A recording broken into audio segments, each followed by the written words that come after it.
قبر کی پہلی رات ہو، یہ قبر کا پہلا دن ہوگا جب ہم اور آپ ہماری روح نکالے جانے کے بعد ہمارے جسم میں لوٹائی جائے گی۔ ہمیں فرشتے قبر میں اٹھا کے بٹھائیں گے۔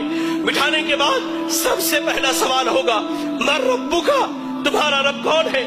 دنیا میں غیروں کو داتا مانا، دنیا میں غیروں کو غریب نواز مانا، دنیا میں غیروں کو مشکل کشا مانا، یا علی مشکل کشا کے نعرے لگائے، یا غوث اعظم دستگیر کے نعرے لگائے۔ اللہ اکبر!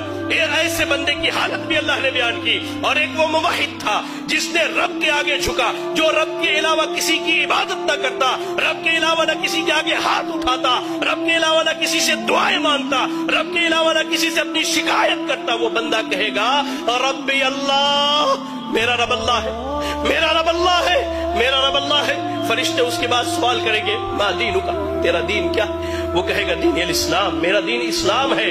پھر فرشتے نبی صلی اللہ علیہ وسلم کے بارے میں پوچھیں گے کہ اس شخص کے بارے میں تیری کیا رائے ہے؟ وہ کہے گا یہ ہمارے درمیان نبی اور رسول بنا کر کے بھیجے گئے، نبی اور رسول بنا کر کے بھیجے گئے۔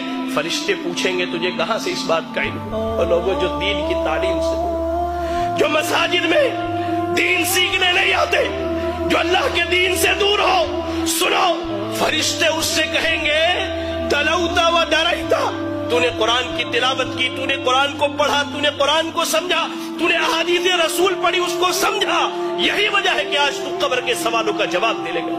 یا آج بیٹا ڈاکٹر بنے ہم خوش ہوتے، بیٹا انجینئر بنے ہم خوش ہوتے۔ آپ کا اتنا بڑا علاقہ ہے، یہ گولکنڈہ دھان کوٹے کا علاقہ، آپ کے ہمارے اس علاقے میں تقریباً میں سمجھتا ہوں 200-400 چھوٹے چھوٹے بچے ہیں۔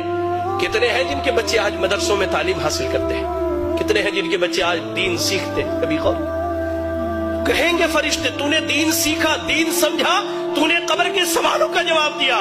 آسمان سے اعلان کیا جائے گا صدق عبدی، میرے بندے نے سچ کہا ہے، ایسا کرو اس کے لیے قبر میں جنت کا بچھونا بچھا دو۔ اللہ، جنت کا بچھونا بچھا دو، جنت کی کھڑکی کھول دو اور اسے سلا دو۔ یا رب! اس کے برعکس اللہ کے نبی صلی اللہ علیہ وسلم کہتے ہیں ایک وہ بندہ جو اللہ کا نافرمان تھا، جس نے اپنی زندگی اللہ کی نافرمانی میں گزاری ہے۔ حدیث کے الفاظ میں دونوں لفظ بیان کیے گئے ہیں، فاسق، فاجر یا کافر کا ذکر کیا گیا ہے۔ جب اس کی روح نکلنے والی ہوتی ہے، جب یہ دنیا چھوڑ کر آخرت کے سفر پر جاتا ہے، دو فرشتے آتے ہیں انتہائی قبیح اور برے شکل کے، انتہائی قبیح اور برے شکل کے۔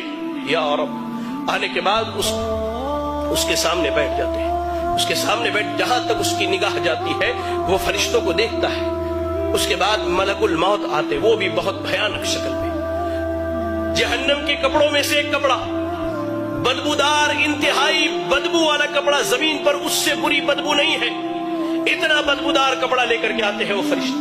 ملک الموت آتے ہیں، اس کے جسم سے روح کو نکالتے ہیں، اس کے جسم میں روح بھاگتی ہے، کبھی ادھر کبھی ادھر۔ اللہ، قرآن میں اللہ نے کہا کہ اللہ تعالیٰ جب ان کی روحوں کو نکالتا ہے، جب ان کی روحیں نکالے جاتی ہیں تو فرشتے ان کے پیٹھ پر، ان کے پیچھے کے حصے پر لات مار کر کے ان کی روح نکالتے ہیں، کھینچ کر کے زبردستی اس کے جسم سے روح نکالی جاتی ہے اور اس بدبودار کپڑے میں اس روح کو لپیٹ دیا جاتا ہے۔ کوئی فرشتہ نہیں چاہتا کہ اس کی روح کو لے کر کے جائے، لے جایا جاتا ہے۔ پہلے آسمان پر پہنچتے سوال کیا جاتا ہے یہ بدبخت کون ہے جس کی تم روح نکال کر کے لائے ہو؟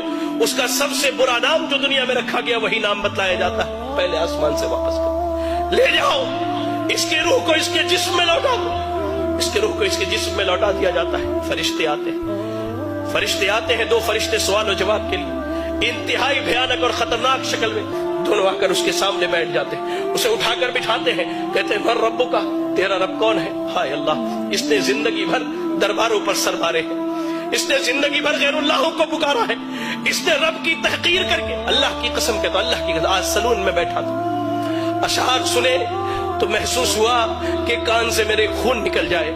شاعر بدبخت کہتا ہے اللہ کی جھولی میں توحید کے علاوہ کیا رکھا ہے؟ جو بھی مانگنا ہے محمد سے مانگ لو۔ انا للہ و انا الیہ راجعون۔ زندگی بھر اس نے غیروں کے در پر سر مارے، رب کے علاوہ غیروں کو پکارا، حاجت روا، مشکل کشا، سب غیروں کو سمجھا۔ یہ کہتا ہاں لا ادری، مجھے نہیں معلوم میرا رب کون ہے، مجھے اس کا علم ہے ہی نہیں، میں کیا بتلاؤں میرا رب کون؟ کہا جاتا ما دینوں کا، تیرا دین کیا ہے؟ وہ کہتا ہاں لا ادری، مجھے نہیں معلوم میرا دین کیا ہے۔ پھر کہا جاتا ہے اس شخص کے بارے میں کیا خیال ہے؟ نبی صلی اللہ علیہ وسلم کے متعلق جو سوال کیا تھا، ہاں لا